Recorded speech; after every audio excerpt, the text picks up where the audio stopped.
오늘 우리가 읽은 본문은 남유다의 10번째 왕인 우시야 왕에 대한 이야기입니다. 본문을 1절에서 5절까지 읽었지만 사실 내용은 26장 전체를 본문으로 함께 말씀을 살펴보려고 합니다. 성경책 펴놓으시고 같이 보시면 좋겠습니다. 솔로몬이 죽은 이후에 나라가 남북으로 나뉘죠. 그 중에 역대기는 남쪽 유다에 대한 역사만 기록하고 있습니다. 남유다에 이어지는 왕들은 다 다윗의 자손들이지요. 하나님이 약속해 주신 대로 이 다윗의 후손들을 지키셔서 그 왕위가 끊어지지 않게 하십니다. 물론 중간에 아합의 딸 아달랴 때문에 다윗의 자손이 끊어질 뻔한 적이 있었죠. 다 죽고 갓난아기였던 요아스만 겨우 살아남습니다. 제사장 여호야다가 이 요아스를 숨겨서 구출하고요, 그 안에 여호사밧과 함께 키웁니다. 그리고 나중에 아달랴를 쫓아내고 다시 다윗의 왕위가 이어지게 만들죠. 그러니까 이렇게 해서 쭉 이어져 온 왕위가 이제 10번째까지 와서 우시아의 시대가 시작됩니다. 남유다의 왕이 전부 20명이거든요. 그러니까 오늘 우시아가 10번째니까 이제 중간까지 온 셈입니다. 우시아는 오늘 본문에서 설명하는 대로 16이라는 어린 나이의 왕이 됩니다. 그리고 52년을 통치합니다. 이스라엘 역사를 통틀어서 가장 오랫동안 왕위에 있었던 사람이 므낫세입니다. 몇 년일까요? 네, 55년. 그리고 두 번째가 우시아, 52년. 그렇습니다. 굉장히 길죠. 여러분, 다윗이나 솔로몬이 굉장히 위대한 왕이지만 다윗과 솔로몬도 40년 통치했거든요. 그러니까 이 50년 넘는다는 게 쉬운 일이 아닙니다. 이 우시아에 대한 전반적인 평가가 4절에 나오는데요, 우리 같이 한번 4절 말씀을 읽겠습니다. 자, 시작. 우시아가 그의 아버지 아마샤의 모든 행위대로 여호와 보시기에 정직하게 행하며, 자기 보면 우시아가 아버지 아마샤의 모든 행위대로 여호와 보시기에 정직하게 행했다, 이렇게 얘기합니다. 우리가 여러분 알잖아요. 아마샤가 그랬나요? 모른 척 하시면 안 되는데, 우리가 매일 새벽마다 말씀 읽으면서 보셨잖아요. 아마샤가 처음엔 그랬어요. 그죠? 처음엔 그랬는데 에돔과의 전쟁에서 승리한 이후부터 교만해져서 하나님을 버리고 에돔의 우상을 섬기잖아요. 그리고 결국 멸망하게 됩니다. 근데 이 오늘 본문에 보면 우시아가 아버지 아마샤의 행위대로 여호와 보시기에 정직하게 행했다, 이렇게 말하는 것은 조금 이해가 어렵습니다. 두 가지로 설명할 수 있어요. 하나는 아마샤가 처음 하나님을 잘 찾았던 때, 그때처럼 하나님을 따랐다, 이런 의미로 읽을 수 있게 되고요. 또 하나는 우리가 아는 결말처럼 우시아도 나중에는 아버지 아마샤와 같이 교만해져서 하나님을 떠나는 길을 똑같이 걸었음을 내포하고 있는 그런 의미로도 읽을 수 있습니다. 어쨌든 이 우시아는 그의 인생에서 하나님을 찾을 때에 하나님이 주시는 형통함을 얻게 되고, 교만하여 하나님을 떠날 때에는 하나님의 심판을 받게 된다는 이 분명한 진리를 정말 제대로 보여주는 사람이라고 할 수 있습니다. 그 삶이 너무 양쪽이, 앞뒤가 너무 대조되는, 비교되는 그런 인생을 살았거든요. 근데 사실 이러한 모습은 그의 할아버지 요아스부터 공통적으로 보여주는 삶의 모습입니다. 그 할아버지 요아스가 그랬고, 그 아버지 아마샤도 그랬고, 우시아도 같은 길을 걸었다라는 겁니다. 특별히 우시아와 요시아는 그 상황을 보면 매우 비슷한 길을 걸어가는 것을 보게 됩니다. 말씀드린 대로 요시아는 어릴 때에 죽음의 위기에서 제사장 여호야다의 도움으로 목숨을 건집니다. 그리고 유다의 왕위에 오르기까지 하지요. 유다의 왕이 되어서 통치하는데, 여호야다가 살아있는 동안에는 하나님을 찾았고 하나님 앞에서 정직하게 행함으로 하나님이 그를 형통하게 하십니다. 그런데 여호야다가 죽은 이후에 요아스는 백성들의 말을 듣고 하나님의 전을 버리고 우상을 섬겼다고 역대하 24장 17절에서 말씀합니다. 하나님의 사람이, 하나님의 신실한 사람이 옆에서 있을 때에는 그 말을 듣고 하나님을 잘 찾았는데, 여호야다가 죽으니까 그 마음을 지키지 못했다라는 겁니다. 오늘 본문에 나오는 우시아도 마찬가지예요. 5절 말씀에 보면 우시야는 하나님의 사람 스가랴가 옆에 있을 동안에는 하나님을 잘 찾았습니다. 그런데 그렇게 하나님을 찾을 때는 하나님이 그를 형통하게 하셨는데, 이 스가랴가 죽은 이후에는 우시야도 달라졌다라는 겁니다. 우시야가 교만해져서 악을 행했다라는 거예요. 우시야도 그렇고 그 아버지 아마샤도 그렇고 그 할아버지 요아스도 그렇고 이들은 모두 동일한 삶의 패턴을 보여준다는 것이죠. 하나님을 찾을 때에는 형통하고 강성해지지만 교만해져서 하나님을 떠날 때에는 악을 행하고 죄를 범하여서 하나님의 심판을 받게 된다라는 겁니다. 우리가 인생을 살아가다 보면 잘 될 때도 있고 또 어려운 시간을 보낼 때도 있다라는 거죠. 그런데 역대기가 이 왕들의 역사를 통해서 우리에게 분명하게 전하는 메시지는 그게 우연이 아니라는 겁니다. 인생의 형통과 몰락은 결국 하나님과의 관계에 달려 있다는 것을 역대기는 우리에게 분명하게 말씀하고 있다라는 것이죠. 오늘 말씀을 통해서 형통의 길과 몰락의 길을 걸었던 이 두 가지 길을 다 걸었던 우시야의 삶을 통해서 그 차이가 뭔지를 좀 발견하고, 그리고 우리도 어리석은 패망의 길이 아니라 하나님이 주시는 형통의 길을 선택하는 그런 저와 여러분 될 수 있기를 주님의 이름으로 축복합니다. 자, 말씀을 보면요, 오늘 6절에서 15절은 우시야가 하나님을 찾음으로 형통했던 때의 모습을 기록하고 있고, 16절에서 23절은 반대로 우시야가 교만하여서 하나님을 버리고 몰락의 길을 걸어가는 상황을 기록하고 있습니다. 이 두 상황이 굉장히 대조되게 내용이 나오죠. 먼저 6절에서 15절 말씀을 보면 우시야가 하나님을 찾음으로 하나님이 주신 형통함의 결과들을 기록하고 있습니다. 우시야는 하나님이 주신 도우심으로 말미암아 국경을 넓히고 주변 나라들을 정복해 나갑니다. 우리 7절 말씀을 한번 같이 읽겠습니다. 7절 26장 10절 네 시작. 하나님이 그를 도우사 블레셋 사람들과 구르바알에 거주하는 아라비아 사람들과 마온 사람들을 치게 하신지라. 하나님이 우시야를 도우셔서 주변 나라들을 치게 하셨다, 이기게 하셨다, 그렇게 얘기합니다. 뿐만 아니라 그 다음 나온 내용을 보면요, 농사를 짓는 일과 목축하는 일들을 잘 돕습니다. 이 우시야가 그런 데에 지혜가 있었던 것 같아요. 그래서 나라를 부유하게 만듭니다. 군대도 훈련하고 신무기를 제작해서 국방도 든든하게 세웁니다. 그래서 우시야의 이름이 유다 주변은 물론이고 먼 곳까지 퍼지게 되었다, 이렇게 쭉 15절까지 이야기합니다. 자, 그러면서 우시야가 이렇게 형통한 삶을 살았던 이유가 바로 이 하나님의 도우심 때문이었다라는 것을 다시 한번 분명하게 이야기합니다. 우리 15절 말씀을 같이 읽겠습니다. 자, 시작. 또 예루살렘에서 재주 있는 사람들에게 무기를 고안하게 하여 망대와 성곽 위에 두어 화살과 큰 돌을 쏘고 던지게 하였으니 그의 이름이 멀리 퍼짐은 기이한 도우심을 얻어 강성하여짐이었더라, 이렇게 말씀합니다. 자, 역대기는 우시야의 업적과 명성을 기록하면서 앞뒤로 두 번이나 반복해서 도우심이 있었다, 이렇게 얘기하는 겁니다. 7절에서는 하나님의 도우심이 있었기 때문에 이런 일이 가능했다, 이렇게 얘기하고요, 15절에 나오는 기이한 도우심이라고 얘기하는데, 이 기이한이라는 말의 의미가 뭔가 하면 사람은 생각할 수 없는, 사람의 힘으로는 도저히 할 수 없는 이런 의미입니다. 그러니까 여기서 말하는 기이한 도우심이라고 표현한 것은 하나님의 도우심이라고밖에 설명할 수 없는, 그 도저히 다른 것으로는 이해할 수 없는 하나님의 놀라운 역사가 우시야의 삶에 있었다, 이런 의미입니다. 자, 그렇게 하나님의 도우심이 있어서 우시야가 형통할 수 있었다라는 것을 분명하게 이야기합니다. 그러면서 5절에 보면 그렇게 우시야가 하나님의 도우심을 받고 형통할 수 있었던 이유를 이야기합니다. 우리 5절 말씀을 같이 읽겠습니다. 자, 시작. 하나님의 묵시를 밝히 아는 스가랴가 사는 날에 하나님을 찾았고 그가 여호와를 찾을 동안에는 하나님이 형통하게 하셨더라. 아멘. 자, 여기 보면 우시야가 하나님을 찾을 동안에는 이렇게 얘기합니다.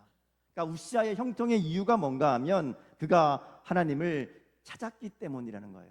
하나님을 찾을 때에 하나님의 도우심이 있었고 하나님의 도우심이 있어서 그가 형통하고 강성했다, 이렇게 이야기합니다. 자, 그런데 역대기가 이 이야기를 하면서 그 앞에 전제 조건을 답니다. 우시야가 하나님을 찾았는데 그가 하나님을 찾을 수 있었던 이유가 있다라는 것이죠. 그게 하나님의 묵시를 밝히 아는 스가랴가 있었기 때문이다, 이렇게 얘기합니다. 이 하나님의 묵시를 밝히 아는 이라는 말을 표준 세번역 성경으로 보면 그의 곁에는 하나님을 경외하도록 가르쳐주는 스가랴가 있었는데, 이렇게 번역합니다. 그러니까 스가랴가 우시야 옆에서 한 게 뭔가 하면 하나님을 경외하도록 가르쳤다라는 겁니다. 하나님을 경외하도록 가르쳤기 때문에 우시야가 하나님을 찾게 되었고 하나님이 주시는 형통함으로 강건하게 되었다라는 겁니다. 자, 정리해 보면 형통의 비결은 하나님을 찾는 것이고 하나님을 찾는 것은 하나님을 경외할 때 가능하다라는 겁니다. 성경에 보면 하나님을 경외하면 복이 있다는 얘기를 굉장히 많이 합니다. 하나님을 경외하는 자에게 복이 있습니다. 왜냐하면 하나님을 경외한다는 것을 제가 여러 번 설명드렸는데, 하나님을 경외한다는 것은 하나님을 인정하는 것입니다. 하나님을 하나님으로 인정하고 하나님으로 고백하는 거예요. 하나님이 만물을 만드신 창조주이시고 이 세상 모든 만물을 다스리시는 주관자이시고 오늘 내 삶의 주인이시고 내 인생의 왕이십니다. 이것을 고백하는 것이 경외입니다.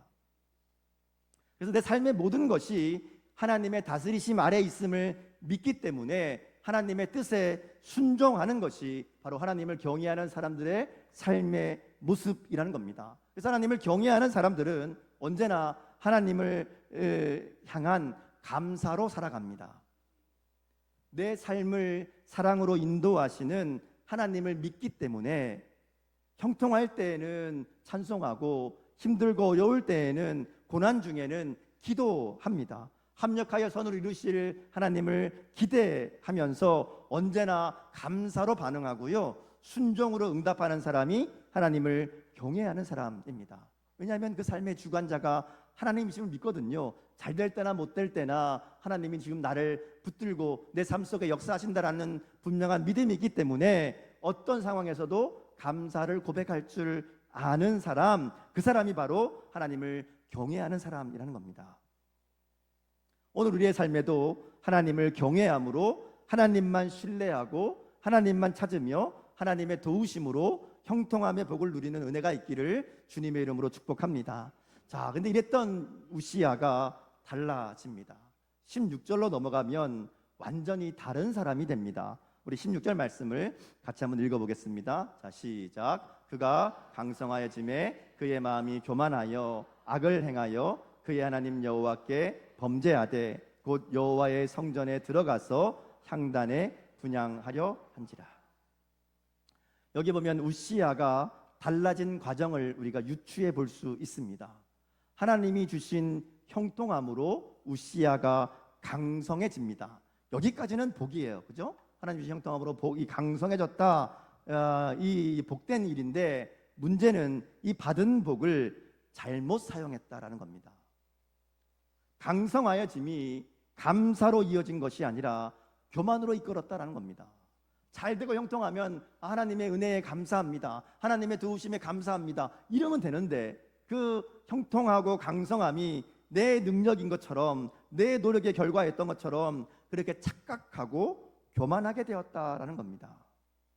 앞서 우리가 봤던 다른 왕들도 마찬가지죠. 그들이 믿음으로 시작했다가 실패로 끝난 이유가 뭔가 하면 바로 이 교만 때문입니다. 그들이 잘 되는 것을 자신들의 힘과 자신들의 능력인 것처럼 착각하고 교만했기 때문에 그들의 이 형통의 복이 깨어져 버렸다라는 겁니다. 오늘 본문에 보면 우시야는 교만하여서 성전에 들어가 분향하려고 하는 악을 행했다, 이렇게 말씀합니다. 18절에 나오는 대로 성전에서 분향하는 일은 제사장의 일입니다. 근데 이 우시야가 갑자기 분향하려고 했다고 말하고 그것이 여호와께 범죄한 것이라고 말합니다. 성전에 가서 예배하는 것 뭐 문제 아니죠. 나쁜 거 아닙니다. 근데 문제는 하나님이 세우신 방법이 아니었다는 겁니다. 하나님이 세우신 질서와 규칙이 있습니다. 근데 그것을 어겼기 때문에 하나님께 범죄하는 것이 된 것이다라는 거죠. 이것은 에덴 동산에서 하나님이 선악과를 먹지 말라고 하신 말씀과 같은 의미입니다. 하나님이 선악과를 먹지 말게 한 것은 그 선악과를 먹는 게 무슨 죄가 돼서가 아닙니다. 하나님과 인간 사이에 규칙을 세워놓은 겁니다. 하나님은 창조주이시고 인간은 피조물이기 때문에 하나님의 말씀에 순종하는 존재라는 것을 그 선악과를 먹지 않는 그 명령을 지키는 것으로 그 경계를 지키게 하신 겁니다. 근데 그것을 어기는 것은 내가 하나님이 되려는 하나님을 무시하는 그런 죄가 된다라는 겁니다. 하나님이 세우신 질서와 규칙을 무시하는 것은 곧 하나님을 무시하는 하나님이 되려는 그런 마음의 결과라는 거죠. 지금 우시아가 행한 일이 바로 그런 일이라는 겁니다. 내가 왕인데 내 마음대로 하면 되지, 하고 싶은 대로 하면 되지, 왜 못하게 막느냐, 이런 마음이었다는 거예요. 교만이라는 것이고, 이것은 하나님의 자리를 자신이 대신하려는 그런 마음인 겁니다. 그래서 교만이라는 것은 그저 자기를 높이고 뭐 자랑하고 이런 게 교만이 아닙니다. 잘난 척하는 게 교만이 아니에요. 한마디로 교만은 자신이 하나님이 되려는 마음입니다. 모든 것을 내 마음대로 하려고 하고 내 뜻대로 되기를 바라는 마음이 교만입니다. 하나님의 섭리와 주권을 인정하고 순종하려는 것이 아니라 자신의 뜻과 생각만을 주장하는 마음이, 그게 교만입니다. 그래서 이 교만은 하나님을 경외하지 않는 마음에서 출발하는 겁니다. 하나님을 경외하지 않으니까, 하나님을 계신다고 믿지 않으니까, 하나님이 내 삶을 다스리신다고 그렇게 인정하고 고백하지 않으니까 자기 마음대로 하는 거예요. 그리고 마음대로 안 되면 원망하고 불평하는 겁니다. 교만한 자들의 특징이 불평과 원망이 많다는 겁니다. 우리의 삶의 모든 것은 하나님이 행하시는 일인데 그거를 믿지 않으니까 왜 내 마음대로 안 되냐고, 왜 내 계획대로 안 되냐고, 내가 원하는 대로 안 되냐고 불평하고 원망한다는 겁니다. 일상이 불평인 사람들은 교만한 사람들입니다. 그런 교만은, 그런 불평은 다 하나님을 향한 원망과 불평이 된다는 것을 우리가 분명하게 알아야 된다는 것이죠. 여러분, 그렇잖아요. 우리의 모든 일을 주관하시는 분이 하나님이라고 믿고 고백하는데, 근데 내 마음대로 안 된다고 해서 원망하고 불평하면 그 누구한테 하는 거예요? 하나님한테 하는 거예요. 교만이 심해지면 그 다음 나오는 내용이 불평과 원망 다음에는 분노로 나타납니다. 분노도 마찬가지예요. 내 마음대로 해야 되는데 안 되니까, 그러니까 분노하는 거죠. 내 마음대로 모든 것이 되어야 된다는 생각에서 출발하는 마음이 분노입니다. 그거 교만이잖아요. 내 마음대로 내 뜻대로 될 줄 알고 그래야 되는데 원하는 대로 되지 않으니까 나타나는 감정이 분노입니다. 이 분노 역시 마찬가지로 하나님을 향한 반응이라는 것을 잊지 말아야 됩니다. 내 생각에는 이게 맞는데, 내 뜻대로 돼야 되는데, 이게 되어야 되는 게 좋은데 왜 이렇게 안 해주시냐고 하나님께 화를 내는 것과 마찬가지라는 겁니다. 물론 대놓고 하나님한테 화내는 사람 많지 않습니다. 뭐 가끔 그런 사람이 있긴 있더라고요. 근데 별로 없어요. 누구한테 화를 내는가 하면 하나님보다 약해 보이는 사람에게 냅니다. 오늘 본문에 보면 우시아가 누구한테 화를 내요? 제사장에게 화를 냅니다. 19절 말씀 같이 읽어보겠습니다. 자, 시작. 우시아가 손으로 향로를 잡고 분향하려 하다가 화를 내니 그가 제사장에게 화를 낼 때에 여호와의 전안 향단 곁 제사장들 앞에서 그의 이마에 나병이 생긴지라. 제사장 아사랴와 80명의 제사장들이 우시아가 성전에 분향하러 간다는 얘기를 듣고 쫓아갑니다. 왜요? 막으려고.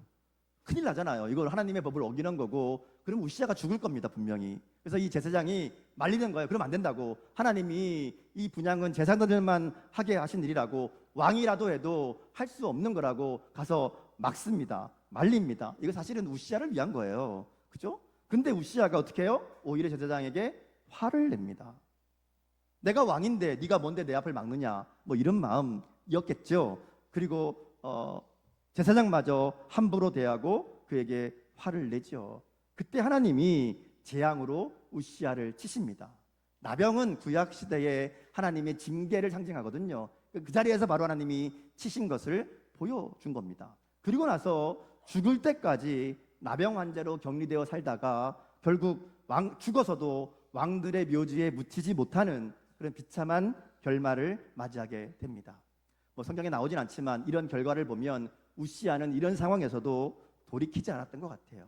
끝까지 교만함을 꺾지 않았던 것 같습니다. 결국 그 길은 멸망의 길이라는 거죠. 하나님은 하나님이 세우신 사람들에 대해서 불평하고 분노하는 것을 하나님께 행하는 것으로 간주하십니다. 그러니까 출애굽기 보면 이스라엘 백성들이 애굽에서 나온 다음에 광야의 시간을 보낼 때에 이런 비슷한 사건들이 여러 번 있습니다. 모세의 권위에 도전했던 미리암의 이야기가 있고요. 맨날 만나만 준다고 만나 맛없다고 불평했던 이야기도 있고요. 왜 물 안 주냐고 불평했던 원망했던 이야기도 있고요. 또 모세와 아론에게 도전했던 고라 자손의 이야기도 있습니다. 사실 이들은 다 지도자였던 모세에게 원망하고 모세에게 반역한 거예요. 근데 하나님 뭐라고 하시는가 하면 이 모든 사건에서 이 모든 원망과 불평을 하나님을 향한 원망과 불평으로 들으신다고 말씀합니다. 내가 들었다. 그리고 심판한다 라고 말씀하시거든요. 그러므로 우리는 언제나 하나님이 세우신 사람들과 교회의 질서를 존중해야 됩니다. 그게 하나님을 경외하는 모습이기 때문이라는 것이죠. 오늘 우리가 신앙생활 하면서 서로가 다 서로를 존중하고 사랑해야 되지만 특별히 하나님이 세우신 사람들을 존중하고 세워줄 줄 알아야 됩니다. 어느 교회나 담임 목사의 말을 무시하거나 듣지 않는 사람은 별로 없습니다. 그렇죠? 담임 목사 말도 안 들으면 그러면 그 다음에는 할 말이 없는 거죠. 자, 근데 부목사님 얘기나 전도사님 이야기는 잘 안 들어요. 얘기하면 어떻고 이건 그렇고 저건 그렇고 그건 안 됐고 틀렸고. 근데 여러분 그분들도 하나님이 세우신 사람들입니다. 그분들이 능력이 있어서가 아니라 그분들을 세우신 분이 하나님이심을 인정하고 존중하고 순종해야 된다라는 겁니다. 그래도 목회자는 좀 나아요. 그래도 이름이 목사님, 전도사님, 그래도 이름을 부를 때에 누구누구님 이렇게 붙이잖아요. 조금 존중해줘요. 근데 정말 교회에서 제일 어려운 사람, 존중받아야 되는데 존중 못하는 사람이 누군가 하면 대표적인 사람이 구역장들입니다. 그럼 그렇죠. 구역장들이 열심히 구역원들을 섬기고 말씀을 함께 나누고 봉사하고 할 때에 잘 안 들어줘요. 말 안 들어 맨날. 구역장들 모여보면 맨날 하는 얘기가 말을 안 들어요. 근데 여러분 하나님이 구역을 위해 세우신 사람들이 구역장들입니다. 그러니까 여러분들은 하나님의 말씀을 나누거나 봉사를 하거나 무슨 일을 할 때에 구역장들을 잘 존중해 주시고 잘 따라 주시기 바랍니다. 그게 하나님 말씀에 순종하는 일이 되는 겁니다. 제가 구역장을 예로 들었지만 마찬가지예요. 하나님이 세우신 사람들, 하나님의 일에 앞장서는 사람들을 여러분 잘 도우시고 세우셔야 됩니다. 그게 하나님을 존중하는 일입니다. 말씀을 좀 정리합니다. 우시아 시대에 우시아 인생을 보면 그 인생이 형통할 때에는 하나님의 사람 스가랴의 말을 잘 듣고 하나님을 경외하며 하나님을 찾았을 때입니다. 반대로 그가 하나님이 세우신 제사장의 말도 듣지 않고 오히려 화를 냈을 때에 하나님은 그를 치시고 그에게 주셨던 모든 복도 거두어 가셨다라는 겁니다. 오늘 말씀을 통해 우리가 형통의 길을 걷기 위해서 우리가 인생에 있어서 꼭 기억해야 될 몇 가지 중요한 내용들이 있는데요. 그 중에 3가지만 정리하고 말씀을 마치려고 합니다. 첫 번째는 하나님을 경외하는 삶이 되어야 됩니다.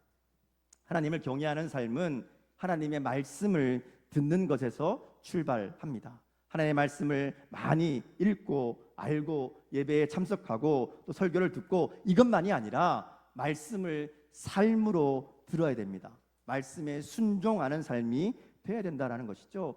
하나님을 믿는다고 하면서 하나님이 내 삶의 주인이라고 하면서 하나님이 무슨 말씀을 하시는지 관심도 없거나 말씀하셔도 따르지 않는다면 그 믿음이 진짜라고 말할 수 없습니다. 그렇죠. 하나님을 내 삶의 주인이라고 왕이라고 말하면서 하나님과 상관없이 하나님 말씀은 들을 생각도 안 하고 하나님 말씀과 상관없는 삶을 산다면 그 믿음이 진짜일 리 없다는 겁니다. 그러기에 하나님의 말씀을 듣고 배우는 일에 힘쓰시고 또 말씀대로 순종하는 삶을 살아갈 수 있기를 바랍니다. 하나님의 말씀을 전하는 자들의 이야기를 귀 기울여 들으시고 그 가운데 하나님의 음성으로 듣고 순종하는 결단이 있기를 바랍니다. 두 번째로는요, 하나님의 사람들을 존중하는 삶이 되어야 됩니다. 그리고 가까이 교제하는 삶이 되어야 된다는 것이죠. 그래서 우리는 옆에 있는 사람들을 통해서 하나님을 경외하는 법을 배우는 관계가 되어야 된다는 겁니다. 서로가 서로에게 하나님 경외하기를 가르치는 관계가 되어야 되는 겁니다. 여러분, 그래서 여러분을 위해 보내주신 세우신 사람들이 목회자들이고, 여러분 옆에 있는 믿음의 선배들이고, 여러분 구역장들이고, 여러분이 형과 함께하는 믿음의 사람들이라는 겁니다. 그들을 세우시고 만나게 하신 분이 하나님이심을 잊지 말고 하나님이 붙여주신 사람들을 존중하고 사랑하고 그리고 순종하십시오. 거기에 하나님의 기이한 도우심을 받는 형통의 삶이 있는 줄 믿습니다. 마지막 세 번째는요, 우리의 삶에서 일어나는 모든 일에 감사로 반응할 수 있기를 바랍니다. 말씀드린 대로 교만의 가장 대표적인 모습이 불평과 분노입니다. 어떤 문제와 상황을 만나든지 그 일을 주관하시는 분이 하나님이심을 믿고 하나님을 경외하는 마음으로 하나님의 뜻을 기다릴 줄 아는 그런 믿음이 될 수 있기를 주님의 이름으로 축복합니다. 내 마음대로 내 계획대로 되지 않는다고 불평하고 원망하고 나가서 분노함으로 패망의 길로 걷는 어리석은 인생이 되지 않도록 우리의 마음과 우리의 입술을 늘 조심해야 될 줄 믿습니다. 어떤 일을 만나든지 그 상황을 주관하시는 하나님의 섭리를 믿음으로 바라보며, 그래서 그 가운데 하나님의 뜻을 찾고자 기도하고, 그리고 하나님의 뜻이 나를 통해 이루어지기를 구하며 순종할 줄 아는 그런 믿음이 될 때 하나님이 우리를 형통의 길로 인도하실 줄 믿습니다. 오늘 말씀을 통해 주신 대로 언제나 어디서나 우리와 함께 하시는 하나님을 믿음으로 바라보는, 하나님을 경외하는 믿음으로 살아가는 저와 여러분 될 수 있기를 바랍니다. 그래서 어떤 순간이든지 하나님의 뜻을 묻고 순종하는 삶으로, 하나님이 세우신 사람들과 존중하고 협력하고 순종함으로 하나님의 나라를 세워가는 우리가 될 수 있기를 바랍니다. 힘들고 어려운 문제와 사고를 만난다 할지라도 불평과 원망이나 분노가 아니라 신실하신 하나님을 믿음으로 바라보며 감사와 찬양으로 반응할 줄 아는 그런 우리가 될 수 있기를 주님의 이름으로 축복합니다. 그래서 우시야가 하나님을 찾을 때에 하나님의 기이한 도우심으로 형통함을 누렸듯이 오늘 우리의 삶도 하나님이 주시는 기이한 도우심으로 날마다 형통의 삶을 살아가는 은혜가 있기를 주님의 이름으로 축복합니다. 함께 기도하겠습니다.